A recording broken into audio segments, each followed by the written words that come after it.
What's up guys, welcome into another video. My name is Schmuckles. Make sure to subscribe to the channel if you want to see more content like this and if you want to be ahead of everyone else on the updates coming to Dead by Daylight. I also stream DBD on Twitch on Wednesday and Sunday. The link for that is in the description below. In the last video, we talked about the new Chapter 19 killer teaser that Behavior released. We talked about some of the possibilities for the new killer. We ruled out some killers. If you want to see that video, you can click on the title above. This video is going to go over some leaks that have come out about the new killer. These are actually things that people shouldn't really know. I found some leak forums online. I'm not entirely sure how reliable they are. It seems legit to me. You should be the judge of that yourself though. Before we continue, I want you to double check and make sure that you want to watch this video. This video is going to spoil some of the surprise for the new killer. I don't even know if I should be posting this. If you don't want the surprise spoiled, you can click on the title above. That'll take you to a different video and you can pretend that this video never happened. I feel really bad doing this, but fuck it. Let's jump right into this. The first leak I want to talk about is that this new killer is 100% a non-licensed killer.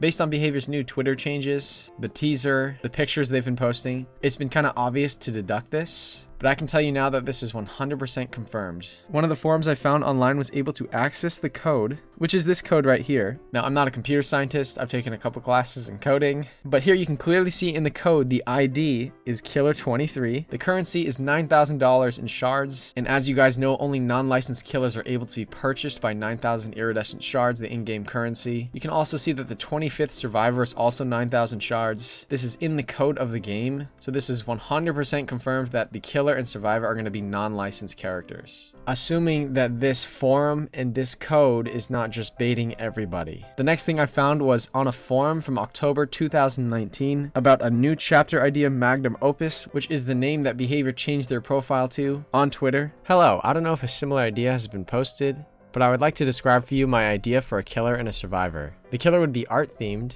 which is why I think the name for the chapter should be something like Magnum Opus. Or maybe something like Theater of Shadows, Pain, Tragedy. There would be many words very fitting here. The backstory for the killer. This would be a woman and her name should revolve around darkness, like Melanie or Adriana. She would have been raised in a household with abusive parents that mistreated her. One of the things they did would be to cut her hair for being too pretty, or throwing her down the basement stairs and locking her there, starving her for days. Where her only pastime was drawing on old discarded paper there, which made her a formidable artist. There are artist survivors, but no killer yet. I think that art and killer could be wonderfully combined. I'd make the father an alcoholic that's basically always passed out, and the mother the main abuser. And one night the mother smoked and fell asleep while doing so, and set the whole house on fire, killing the father and herself in the process. And the killer only escaped because she was locked in the basement, through a tiny window in the basement that cut her while climbing through. I would then have her being placed in psychiatric care, where she gets assigned a social worker, who is the survivor, who treats her kindly and helps her get back on her feet, although she has relapses of depression and her trauma haunts her. I don't know who wrote this forum. They seem to have a lot of experience with storytelling. That right there seemed like a really good premise for a movie. It seems to be in line with a lot of the ideas that we've seen. The killer being an artist. It's possible that there might not be any K-pop involved with this killer at all if this is the idea. If it's an artist, I think a K-pop artist is just one interpretation of that. The only reason I think it'd be related to K-pop, the picture Behavior posted on Twitter looked like it could have been a K-pop star, but I'm not really sure.